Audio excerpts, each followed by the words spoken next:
Hey everybody, here I am at my home studio. I wanted to show you what you guys would be doing today. So how do we take this and turn it into an even better artwork that's like what I showed you at the beginning? Kind of like this. Okay, there is one thing that we're missing. That is the flame at the back. So let's go ahead and tackle that first. If you were gone last time, how we got to this point was we took our painted paper, and I explained this in a video that I posted as well. We took our planet tracers, our quarter planet tracers, and we traced those, and then we cut them out and glued them down. We also traced some circles from our little bag of circle templates, and we cut those out and glued them down. And then we also traced a rocket shape, cut that out and glued that down. And we also traced, we have little fin templates, and we traced one with the number 1 facing up, and we traced another one with the number 2 facing up. We cut them out, glued them down, and then we also kind of freestyled some windows. I did 2 on mine. You could do 2 or 3 on yours if you want. Even 4 if you really wanted to. I really like to have an outer ring and an inner circle because I kind of think that if a rocket had windows that it would probably have like a little porthole kind of thing, some metal that secures the glass into place. So that's what I did for mine. Last time what we also did is we learned how to cut a trapezoid by cutting a skinny rectangle and then cutting some pieces off the edges or the ends at an angle to get this little trapezoid shape. So the next thing we're going to do is make the fire. So the first thing I'm going to do is I'm going to draw 2 leaf shapes. One is going to be, I think, maybe here. I'm kind of drawing kind of like a curvy little leaf shape, and I'm going to draw a smaller leaf shape here. Okay? Now I'm going to cut those out.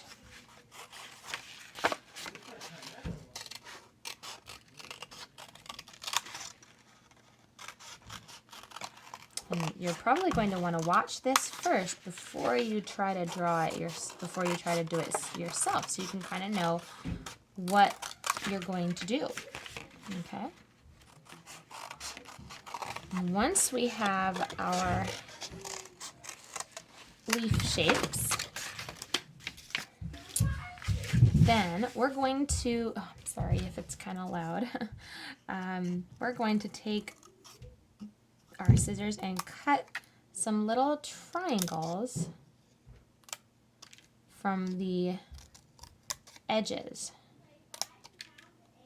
kind of curvy triangles. You see how these are really curvy triangles? How they're curvy and long on one side and kind of shorter on the other? This gives us that kind of classic flame shape.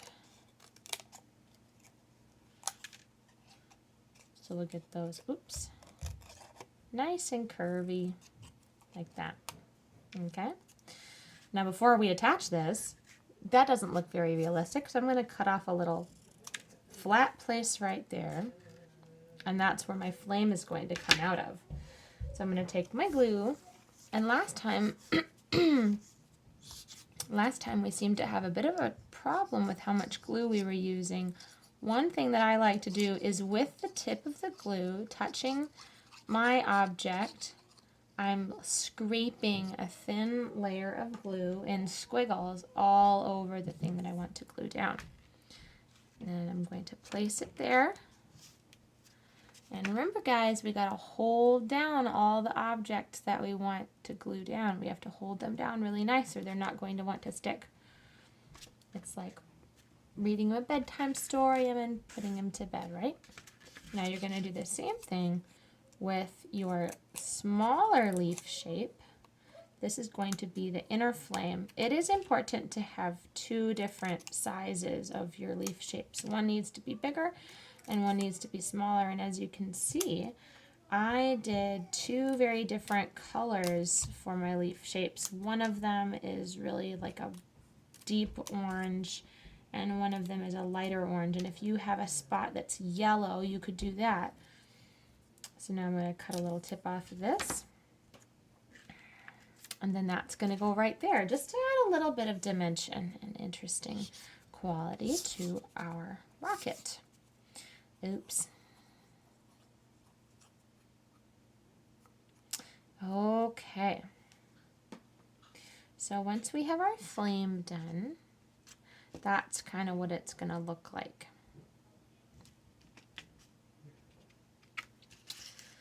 And of course, remember to clean up our scraps and place them in the little trash cans because we want to keep things neat and tidy. And the next thing we're going to do is we're going to get a little bit creative. I have for you some chalk pastels. Yours look a little bit different than mine. This is just what I have here at my house. And you know those beautiful, colorful clouds that you sometimes see pictures of that telescopes have taken? Those are what those are called? Maybe some of you guys are already thinking of it. Those are called nebulas or nebulae. So I'm going to do some nebulae in the background here.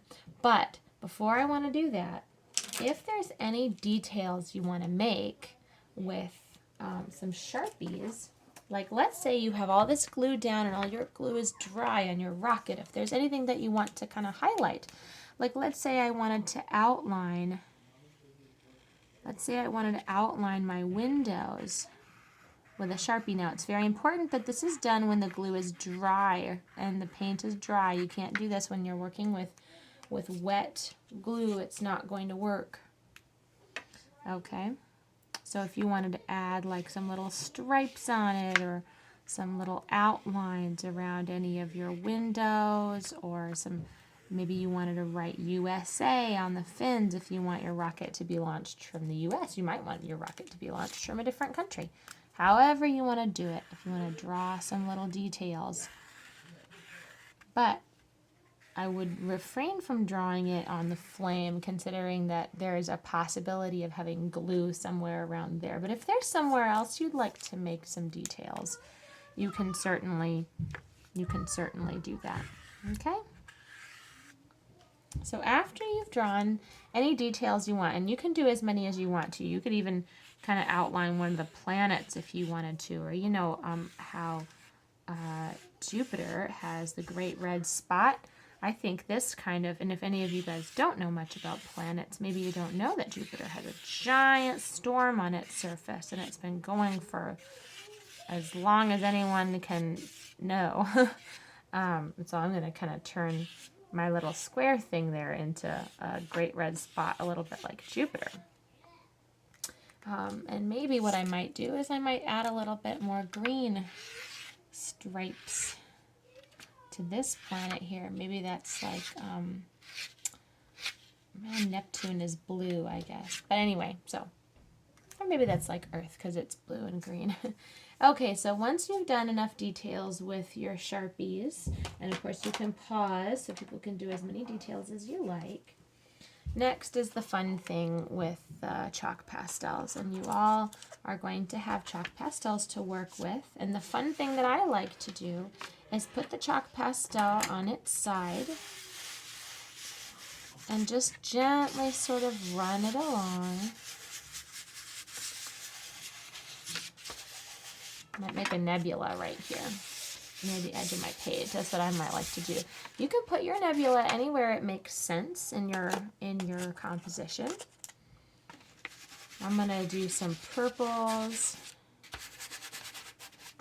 and I'm going to do some blues, maybe some light blues, a little hint of a light blue. Sometimes I like to sort of wiggle the pastel and make it have like a little unusual line. Oops, wrong spot maybe. Well, I don't know where this guy goes. And some dark blue on the edges maybe. Maybe a little bit in the middle. And then what I'm going to do is I'm going to gently blend with my fingertip.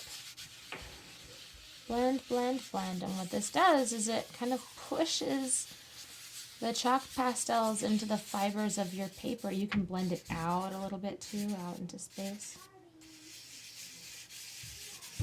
what this does is it just really makes sure that the chalk pastel stays attached to your paper and that doesn't just poof off wherever it wants to go. I'm trying to make sure that I go behind my planet, so I want to make sure that it looks like it's farther away than the planet, because that would definitely make more sense. And I love that you can still see the stars through the, I love that you can still see the stars through the clouds of the nebula. Okay, so there's that, and I might even go back in and just add like little hints of other color, because that just is so fun. I like to add lots of color when I do nebulas because they're really, really colorful, and I hope some of you guys get a chance when you go home to look up what nebulas look like. Maybe draw some more pictures of your own at home. I'm going to probably do even another one if I have time. I might do another one over here. Okay. I might do one with lots of dark green in this corner here. Really, really cool. And I might even make it look like my rocket is kind of going over it. It's going to take some careful blending because I don't want to get the chalk pastel on my rocket. But I think it'll look really, really cool. With some deep, deep blues. And maybe throw in a little bit of pink in there just for funsies. Now, you do have to be a little careful because when you have things that are very different, that are opposite, and you mix them together, they might look a little brown. So that's why it's kind of helpful to work in layers. Oops, see my pink there just completely blended with the dark green and didn't really show up much. So if I want to add any pink, I'm going to add it after I do all this blending. And for those of you guys that don't like messy hands, I am afraid this is a bit of a messy process. So you're going to want to wash your hands at the end of class when you're done handling your artwork. There's really no point in washing your hands while you're still going to be blending with your chalk pastels because they're just going to get messy again. Let's see, I'll add a little bit more purple and maybe a little bit of bright pink. And then maybe, oh, I don't know, maybe some of this lighter blue back in there. Okay. All right. So hopefully this really gives us a good sense of nebula. All right. Now, of course, there's other things that you could draw with your chalk pastels. If you like, you could draw more stars with the white, or what I like to do is I like to sketch maybe like if one of them looks a little blobby, if one of my stars looks a little blobby, maybe it could be like a little comet or a shooting star, or maybe I could draw like a little space station, you know, like a little satellite or something, or a little space station floating in space. I kind of forget what the ISS, that's the International Space Station, I kind of forget what it looks like. But I think it's a little bit like this. And I'm sure my one of my kids would certainly correct me on that. Okay, so there's that. So there's my drawing. If there's anything else you want to add, feel free. And if anyone finishes early and still has some exercises to do, I do have something for you.